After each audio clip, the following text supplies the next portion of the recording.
Amén. Esta carta no es tan larga como otras que hemos predicado, y por tanto vamos a estar más temprano terminando. Pero seguramente que vamos a aprender mucho, vamos a revisar muchos conceptos acerca de la iglesia, acerca de todo lo que el apóstol Pablo, inspirado por Dios, nos escribió, le escribió a los hermanos allá en Éfeso y también, por supuesto, a nosotros. Capítulo 2 de la carta a los Efesios, los versículos del 1 hasta el 10. Quiero dar gracias a Dios por la presencia de nosotros, de toda la familia de nuestra hermana Abigail, y también por ver a su mamá. Ellos están visitando a Abigail y a su mamá, y decidió estar con nosotros. Dios me la bendiga. Vienen de allá de la isla del Encanto. Bueno, no todos, uno viene de Texas, otro de Puerto Rico. Efesios capítulo 2, los versículos del 1 hasta el 10. El apóstol Pablo, después que nos ha dado una gran lección acerca de una oración de intercesión, orando como es debido y enseñándonos a nosotros cómo orar, diciéndole a los efesios cómo ora por ellos, y así nosotros aprendiendo cómo orar por los hermanos y por la iglesia, qué tenemos que pedir, y cómo tenemos que hacerlo inteligentemente. Tenemos que hacerlo guiados de verdad por el Espíritu Santo, no de una manera vacía, no de una manera hueca, no de una manera poco sensata. No, la oración tiene que tener sentido. El apóstol Pablo nos habló de eso. Pero va a continuar y va a hablar de la iglesia a los Efesios. Va a hablar aquí donde en realidad el apóstol comienza a adentrarse en el tema de la iglesia. Y antes de hablar del tema de la iglesia, pues va a hablar primeramente de la composición de la iglesia. La iglesia, por supuesto, todos lo saben, no es el edificio, la iglesia no es la catedral, la iglesia no es el lugar, la iglesia son las personas que están en ella. Nosotros, el cuerpo de Cristo, los redimidos por el Señor, son los que componen a la iglesia. Si hablamos de la iglesia en ese sentido, y hablamos de los tiempos de la iglesia, pues hablamos de los tiempos de la vida de nosotros. Las personas redimidas por Cristo tienen 3 etapas en su vida. ¿Ok? El resto de la humanidad tiene una sola: el día que nacieron y se acaba el día que murieron. Bueno, algunos dicen, no, mi vida comenzó el día que nací y sufrió un cambio el día que vine a los Estados Unidos. Y miden la vida. Algunos dicen, bueno, mi vida se mide desde el día que me pasó lo que me pasó, o desde el día que me casé, lo que es una fecha importante. Pero en la vida del cristiano, la vida del miembro de la iglesia, no se mide así. La vida del cristiano se mide en 3 tiempos muy específicamente. Cuando el cristiano habla, cuando la iglesia habla, cuando el apóstol habla de los tiempos de la iglesia, mira a aquellos que están en la iglesia, mira a sus vidas, y tienen que ser vidas que hayan transcurrido por 3 etapas diferentes. Si este no es su caso, eso puede cambiar hoy. Pero se supone que si usted ha sido redimido por Cristo, usted ha vivido 3 etapas de su vida. Miren lo que dice el apóstol Pablo en el capítulo 2, versículo 1, que dice la Escritura: y Él os dio vida a vosotros, que estabais muertos en vuestros delitos y pecados, en los cuales anduvisteis en otro tiempo conforme a la corriente de este mundo, porque conforme al príncipe de la potestad del aire, el espíritu que ahora opera en los hijos de desobediencia, entre los cuales también todos nosotros vivimos en otro tiempo, en la concupiscencia de nuestra carne, haciendo la voluntad de la carne y de los pensamientos, y éramos por naturaleza hijos de ira, lo mismo que los demás.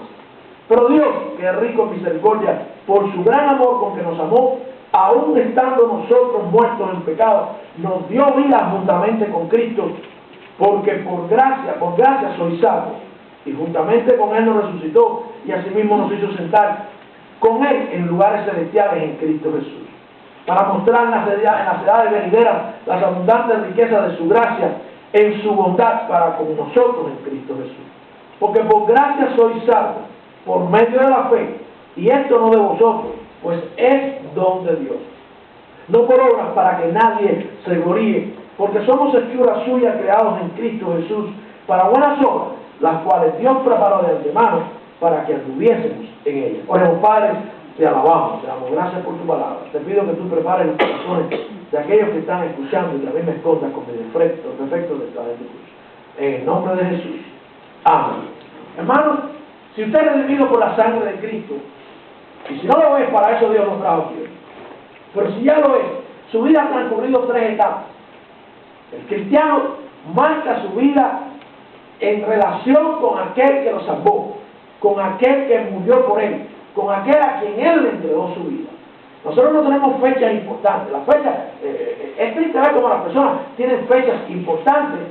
Sin embargo, a veces no recuerdan ni el día que vinieron a Cristo, ni cómo era su vida antes de venir a Cristo, ni cómo su vida cambió después de que recibieron a Cristo como su Señor y Salvador. Eso es lo que se conoce como el testimonio cristiano. El testimonio cristiano es aquello que tenemos, nuestra historia personal. Aquello que podemos compartir. Pastor, yo no puedo predicarle a la gente porque yo no conozco la Biblia. No importa. Dile tu testimonio personal. Dile cómo era tu vida antes de Cristo, cómo fue que conociste a Cristo y cómo fue que tu vida cambió, porque tiene que cambiar después que le entregaste tu vida a Cristo. Contándoselo eso a las personas, estamos dándoles nuestro testimonio. Y eso es más que suficiente para que las personas entiendan, vean, comprendan que hay la necesidad de un Salvador y una vida nueva una vez que venimos al Salvador. Estas son las etapas de la iglesia. La iglesia no tiene la etapa cuando era de madera en los años 50, después cuando lo hicieron de mampostería en los años 60, después cuando le pusieron los bancos nuevos. No. La historia de la iglesia es la historia de los cristianos. Y cada quien que se llame cristiano ha tenido 3 etapas en su vida. Hermano, además es necesario, inteligente, sano y sabio recordar las 3 etapas. El apóstol Pablo le va a decir, estoy escribiendo a aquellos que han pasado por esas 3 etapas. Aquellos que pueden decir cómo era su vida antes de Cristo, cómo fue que recibieron a Cristo, cómo fue el encuentro personal con el Señor y después cómo cambió su vida. Pero veámonos por los versículos que el apóstol Pablo escribe aquí y cómo es que él relata lo que es realmente la historia de la iglesia. Cuando nosotros vemos la historia de la iglesia, es la historia de todos los cristianos. Cuando hablamos de la historia de la iglesia en general, cuando vamos a los seminarios y estudiamos y nos narran la historia de la iglesia, nos habla de la historia de los cristianos. Cómo se llamaron cristianos por primera vez, cómo empezó la iglesia en los primeros tiempos, cómo vino la persecución, cómo vino la disgregación de la iglesia, cómo reaparece la iglesia nuevamente visible de una manera notable en el mundo, y cómo la iglesia sigue adelante, cómo muchos han muerto y son parte de la historia de la iglesia. Los grandes predicadores, esa es la historia de la iglesia. Usted es parte de la historia de la iglesia. Y usted tiene que saber narrar la historia suya una vez que es cristiano. La historia suya, su biografía no puede ser el día que nació, el día que se casó, el día que hizo lo que hizo, el día que se graduó en la escuela. Eso es importante, pero no es lo más importante para el cristiano.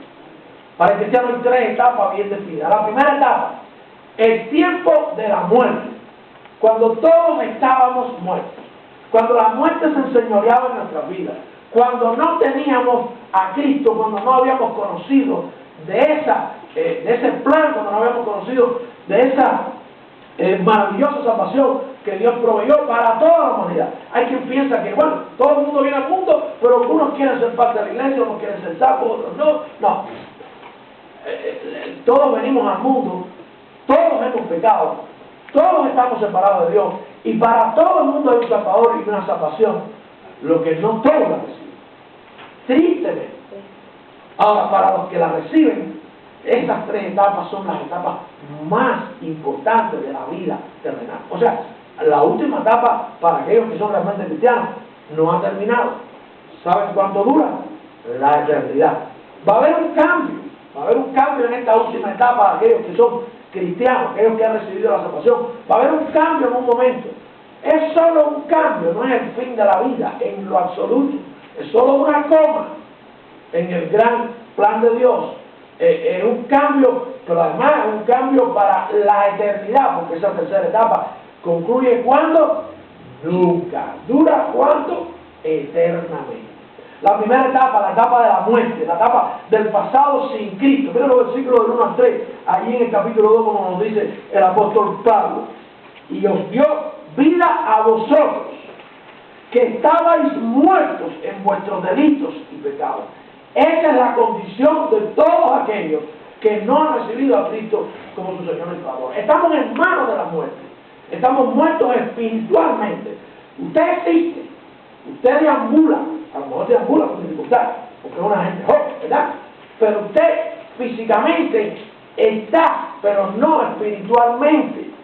Si usted no ha recibido el perdón de sus pecados, si el espíritu con que usted nació murió y usted no se puede comunicar con su creador, usted espiritualmente está muerto.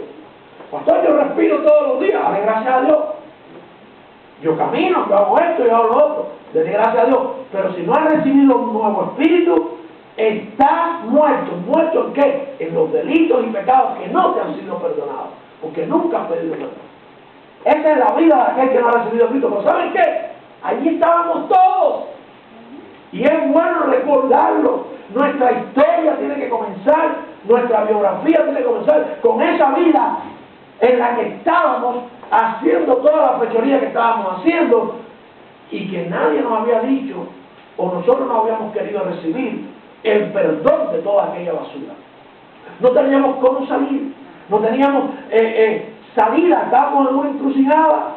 Muchas veces pensamos que porque estamos disfrutando de la vida, estamos vivos.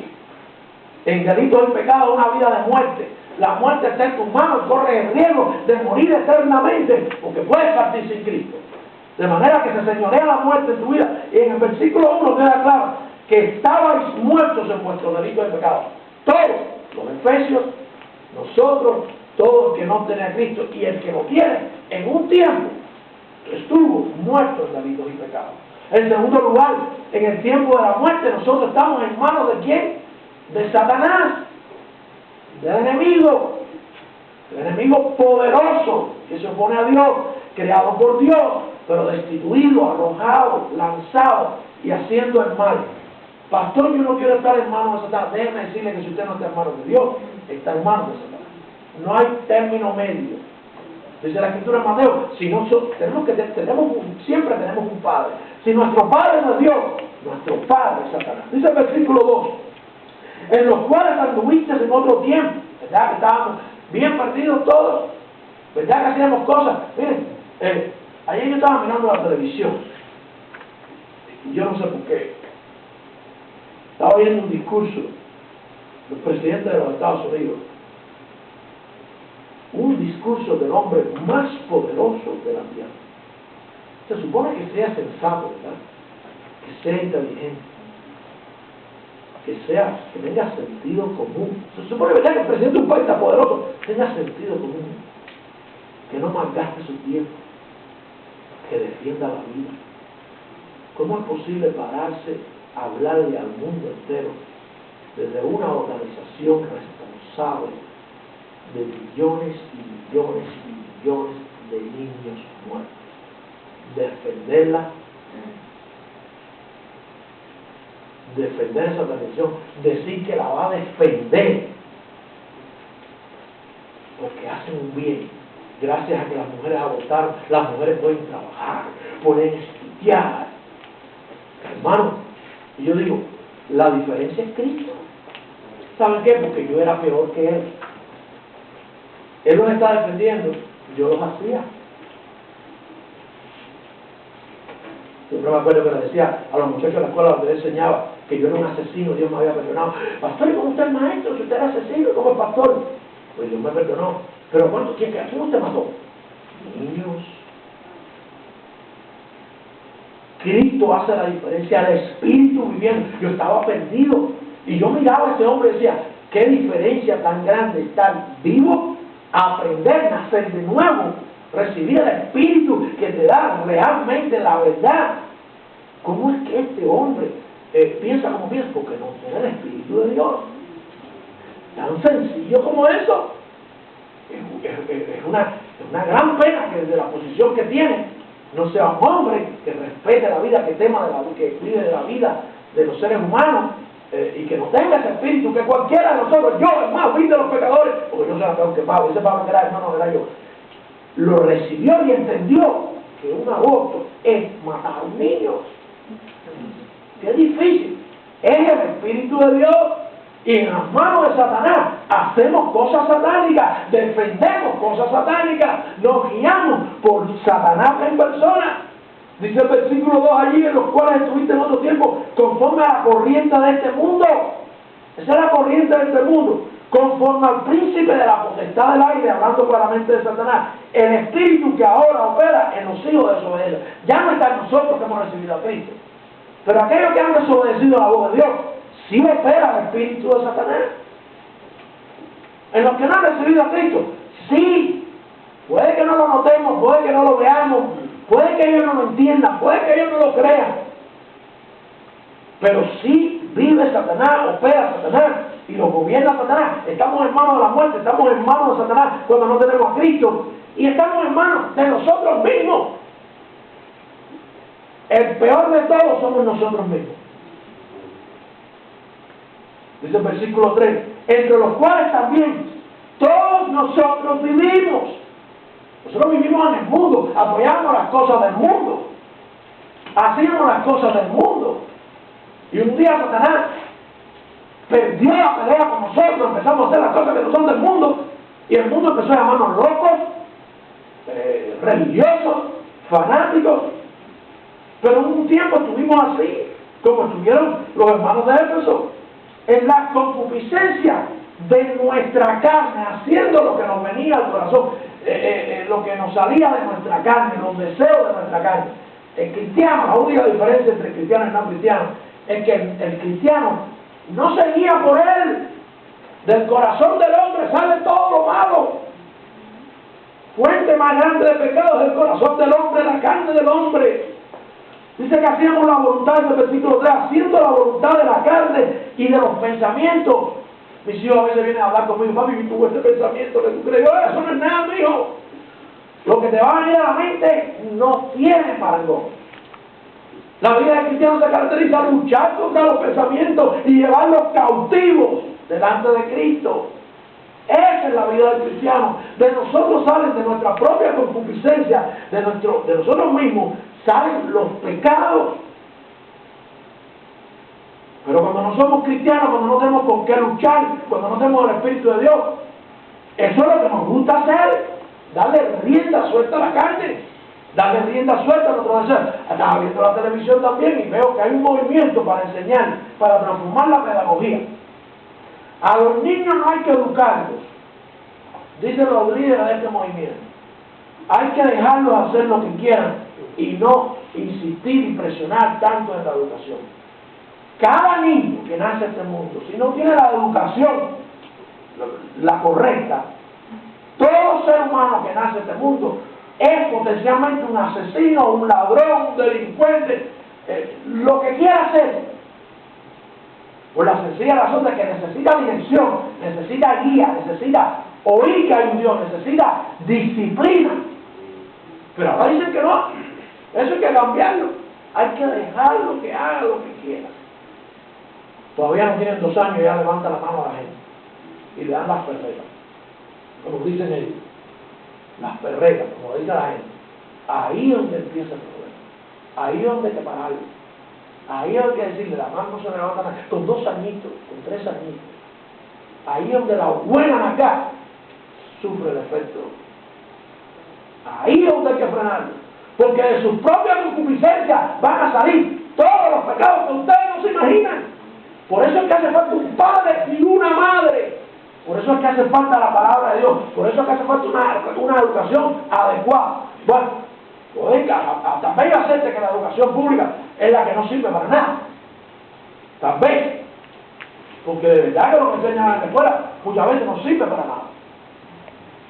Pero la educación correcta de los padres, de la madre, del padre y de la madre, sobre todo la educación que Dios pide en su palabra, esa evita muchos males y alarga los días de los seres humanos sobre la tierra.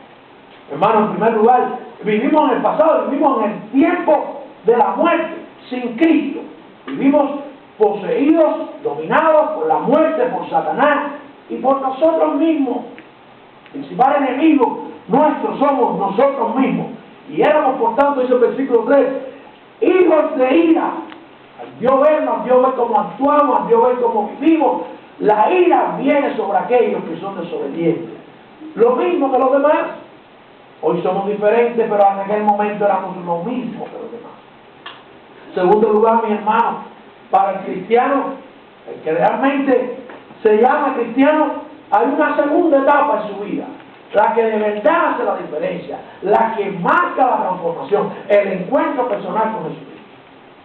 El día que alguien nos habla, el día que oímos un mensaje, el día que leemos una porción escritural, el día que oímos una música, pero que lleva consigo que caigamos rendidos delante del Señor, pidiendo perdón por nuestros pecados e invitando a Cristo a nuestro corazón. Ese es el evento más importante de la vida del cristiano. Pregúntale a cualquier cristiano, ¿qué es lo más importante que ha pasado en tu vida? El concierto no es muy grande de aquellos que dicen, el día que vine a los pies de Cristo, el día que mis pecados fueron perdonados. Dice los versículos 4, 5 y 6, pero Dios, aquí es donde entra el plan de Dios. Fíjense cómo vivíamos, fíjense esa primera etapa, ¿se acuerdan? Yo me acuerdo perfectamente. Pero un día Dios, que es rico en misericordia. ¿Saben lo que quiere decir misericordia? Que no nos da lo que nos merecemos. ¿Saben lo que yo merecía el día que me hablaron de Cristo? Que me cayeran a palo, que me metieran en una celda, que me... A veces la gente dice, ay, fulano es malo, está preso. No, a mí lo que no me cogieron. Pero no todos los malos están en la cárcel, los malos son todos los seres humanos. Porque no hay bueno ni a uno, dice la Escritura. Pero Dios, que es rico en misericordia, que no me dio lo que yo merecía, porque tiene tanta misericordia, por su gran amor que nos amó. ¿Cuál fue el amor de Dios?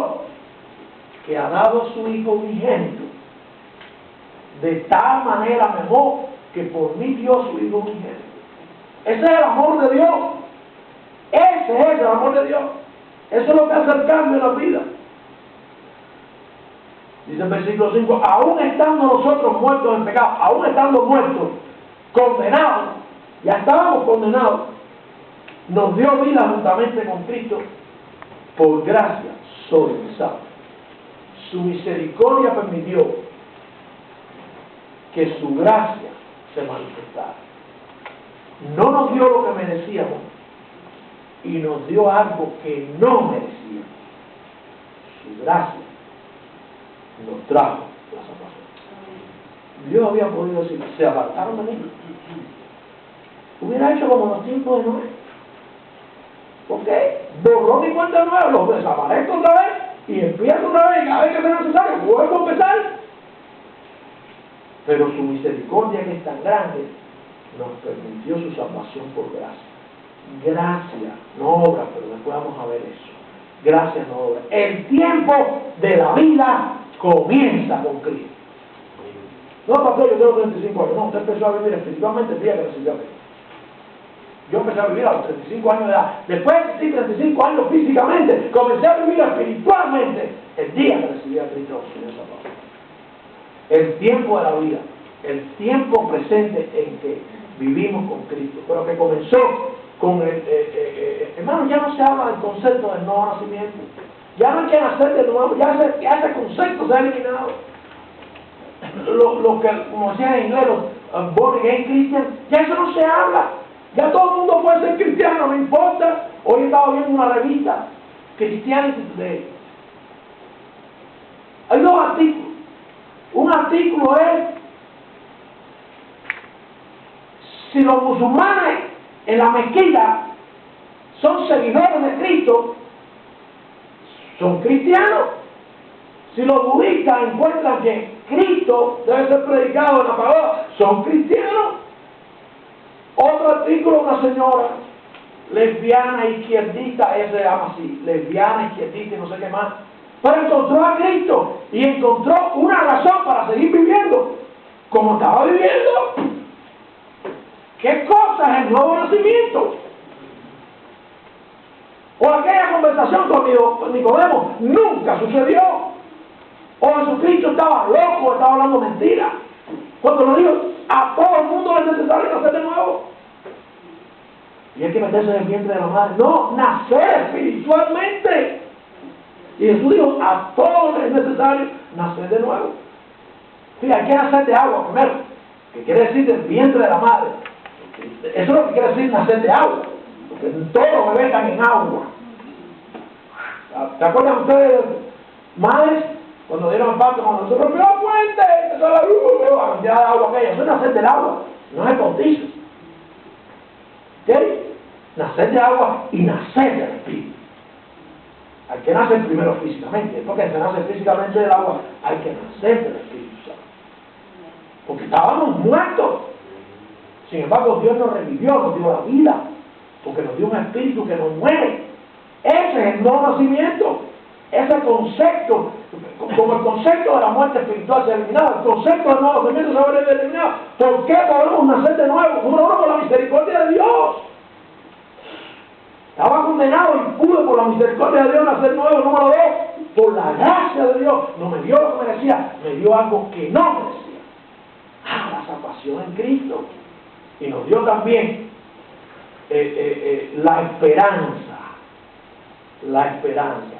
Esas son cosas que se reciben cuando se nace de nuevo. Por la misericordia de Dios se recibe el perdón de los pecados. Dios no nos mira más, ve la sangre de su Hijo cubriéndonos en todo momento. Nos da la oportunidad de ir a su presencia, de estar con Cristo en los lugares celestiales, de ir con Dios, de vivir eternamente, que ya la muerte no se señoree, y nos da la esperanza esa de un día disfrutar de todas las cosas que tiene para nosotros. Dice el versículo 6, y juntamente con Él nos resucitó. ¡Oh, resurrección! Esperanza, no solo misericordia y gracia, la esperanza de la resurrección.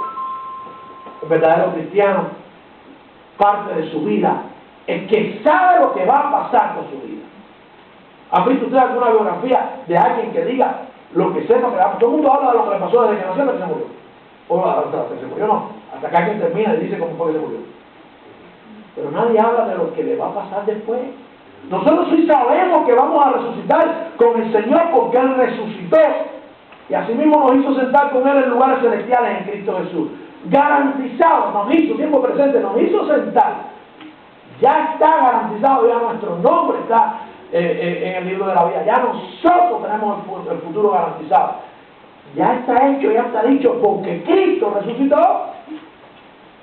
A veces pasamos por Easter, resurrección, y no nos damos cuenta que esa es la prueba de que nosotros vamos a resucitar. Nosotros hemos contado, hermano, vamos a resucitar con Él. La tumba está vacía. Cristo apareció después de 3 días.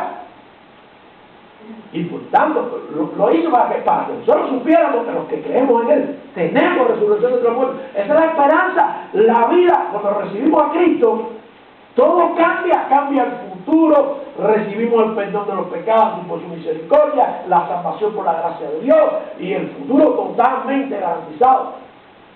Y ya, dicho ya, lo que va a pasar va a pasar. Y por último, mi hermano, viene el tiempo de la acción. 3 tiempos tiene cristiano. Sin Cristo, conociendo a Cristo, y después el tiempo de la acción. ¿Ya conoció a Cristo? Ahora hay una vida diferente. Ahora hay una actividad, una vida activa, una vida que se realiza en los versículos del 7 hasta el 10. Para mostrar en las edades venideras, después que recibimos a Cristo, comienza una edad nueva. Y a partir de ahí hasta la eternidad, todas las etapas de su vida son completamente nuevas. Para mostrar en las edades venideras las abundantes riquezas de su gracia, en su bondad para con nosotros en Cristo Jesús. Porque por gracia sois salvos por medio de la fe. Y esto no de vosotros, pues es de Dios. No por obras para que nadie se lo diga. Porque somos hechuras suyas, creados en Cristo Jesús para buenas obras, las cuales Dios preparó de antemano para que anduviésemos en ellos. El tiempo de la acción, el tiempo futuro después que recibimos a Cristo, con Cristo, aquí en estos últimos 4 versículos. Número 1, mi hermano. Cuando usted viene a Cristo, ya usted no vive más en los problemas. Usted vive en las bendiciones. No es que no tenga problemas, pero no vive en los problemas. Usted vive en las bendiciones de Dios. Dice ese versículo 7, para mostrar en las edades de Dios las abundantes riquezas de su gracia. Que viene a Cristo no se imagina ni lo que va a recibir de Dios, ni lo que Dios tiene para él. Abundantes riquezas de su gracia. No es que cuando usted se convierte, usted recibe un Cadillac, una casa sin morgas, con piscina. No. abundantes riquezas de su gloria, de la gloria de Dios, de su gracia, en su bondad para con nosotros en Cristo Jesús. Empezamos a recibir sus bendiciones. ¿Se acuerdan cuando hablábamos de las bendiciones en la carta de Romanos? Las bendiciones de Dios. Ya la vida no se mide por las posesiones materiales, después que hemos venido a Cristo.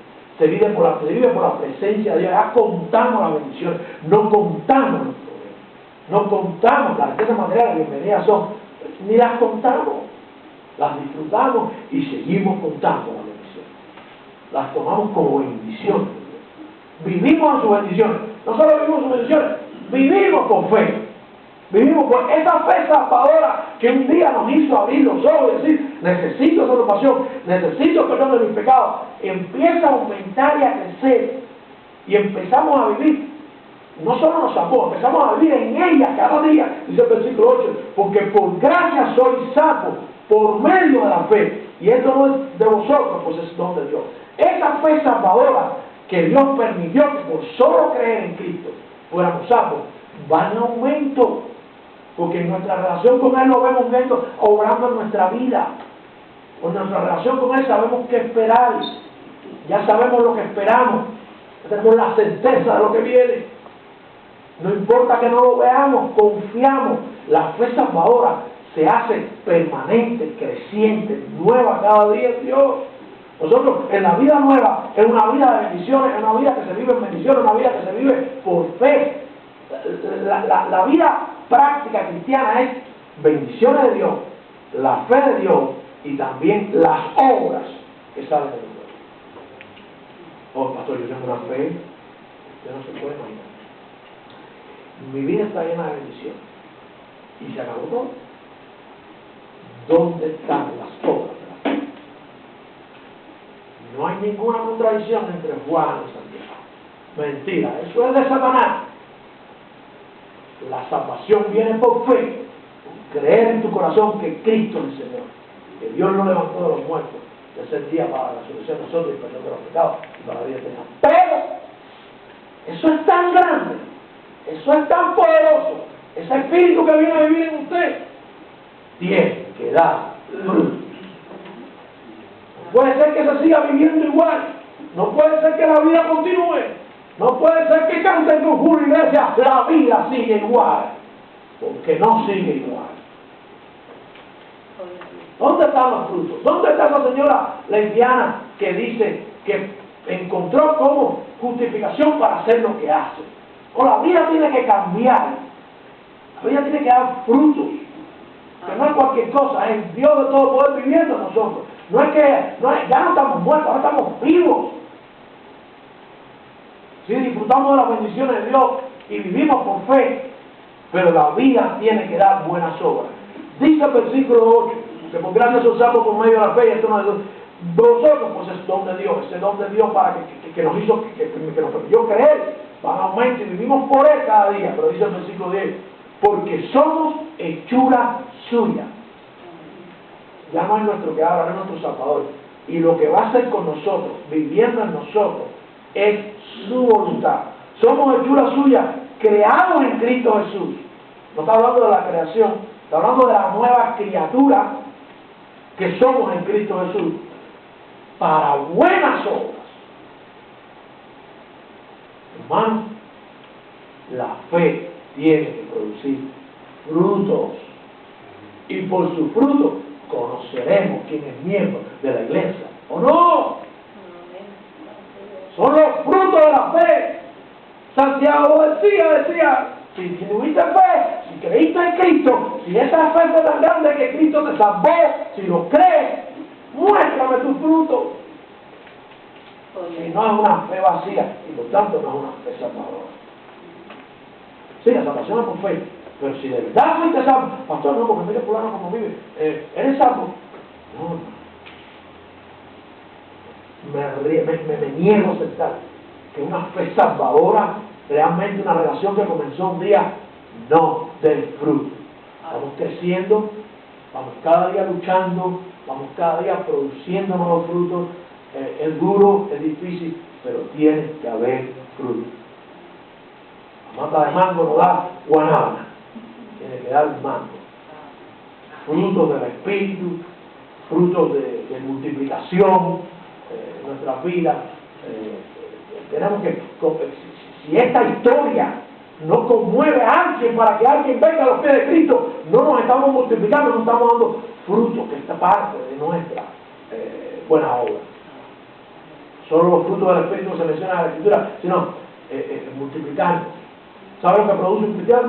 Además de mango a mango, ¿verdad? ¿Sabe lo que es el cristiano? Más cristiano. Pero a veces no tenemos esta historia.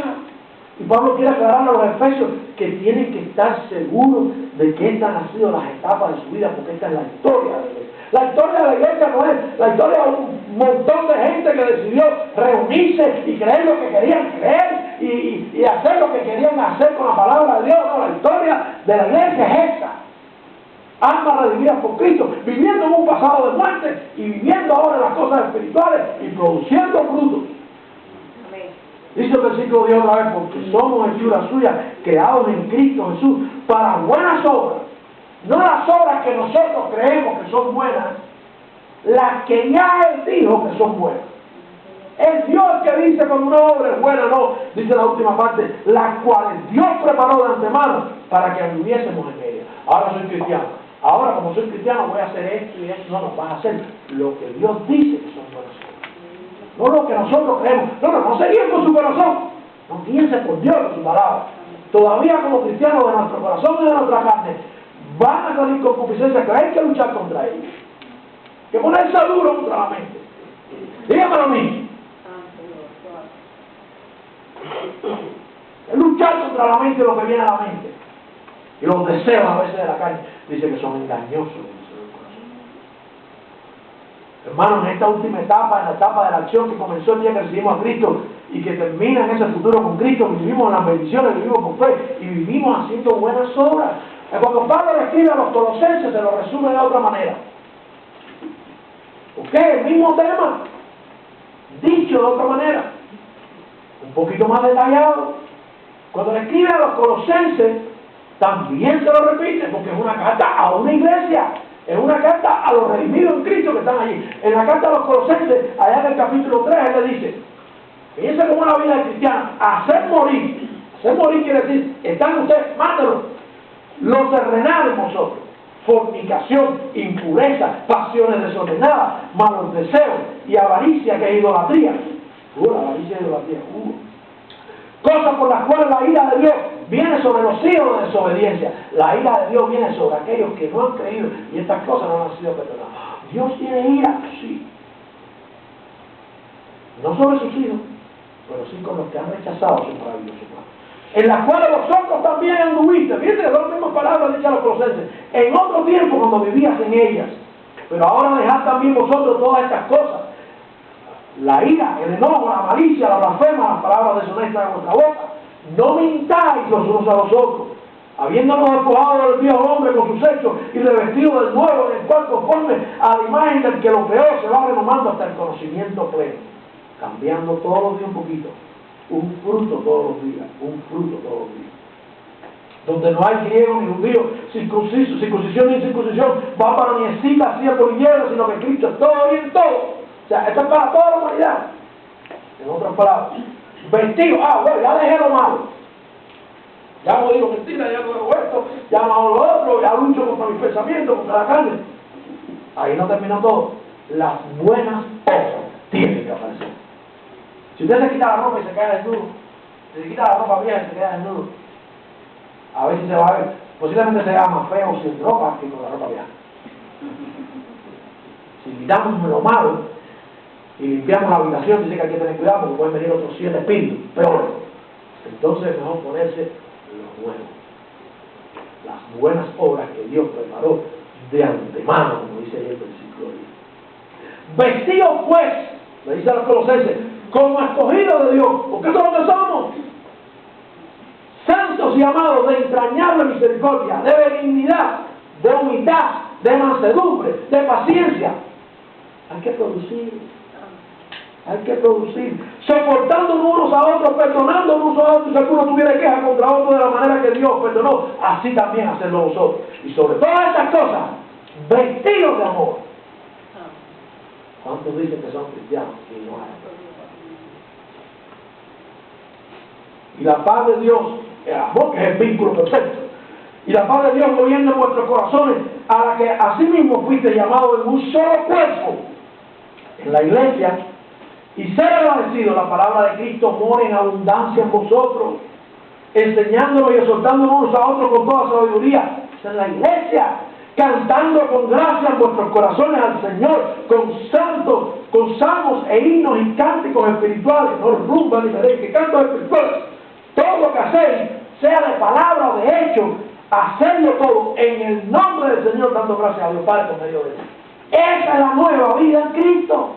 Amén. ¿Cómo es posible que la gente diga que conocen a Cristo y no hayan cambios? Pablo quiere dejar claro que le está escribiendo a gente que ha pasado por esta etapa, por la que también pasamos nosotros. Él se incluye. Nosotros también estuvimos allí. El problema no es haber estado donde estuvimos, ni haber hecho lo que hicimos. El problema es haber cambiado, porque Cristo vino a nuestras vidas. No hay complejo de culpa. Nuestros pecados han sido perdonados. Hay la garantía de una eternidad con Él. Hay esperanza, vivo por fe, gozo de sus bendiciones. Esa es la vida cristiana, si de verdad Cristo vive su vida. Amén. ¿En qué parte de la historia se encuentra usted? ¿Todavía está muerto? ¿Acaba de nacer? ¿O no ha dado fruto? Para duda y confusión. Inclinemos nuestro rostro, vayamos al Señor en oración. Padre, te alabamos. Damos gracias sobre gracias, Dios mío, porque un día nos sacaste de la muerte, del poderío de esa muerte, del poderío de Satanás. Gracias porque un día nos libraste de nosotros mismos, Señor, para darnos vida, la vida de tu Santo Espíritu, por rendirnos, solamente por gracia, porque tu misericordia fue tan grande que tu Hijo murió por nosotros. Gracias, Padre amado, porque nos enseñaste que hay que dar fruto, que hay que luchar, que hay que oponerse al mundo, que hay que en realidad mostrar que somos criaturas porque tú vives en nosotros. Señor, yo te pido que si hay un alma aquí que no puede decir que ha pasado por estas etapas, Padre, que no puede decirlo, yo te pido que tú toques su corazón. Solamente tiene que ir donde está decir, Dios mío, me cansé de morir, de vivir muerto. Yo no sabía que existía físicamente, pero espiritualmente estoy muerto. Yo quiero tu espíritu. Perdóname mis pecados. Yo quiero comenzar a dar fruto de una vida que tenga sentido, que tenga, Señor, frutos de una verdadera relación. No de una religión, de una relación contigo, Padre amado. Orándole al Señor. Si usted hizo esa oración esta mañana,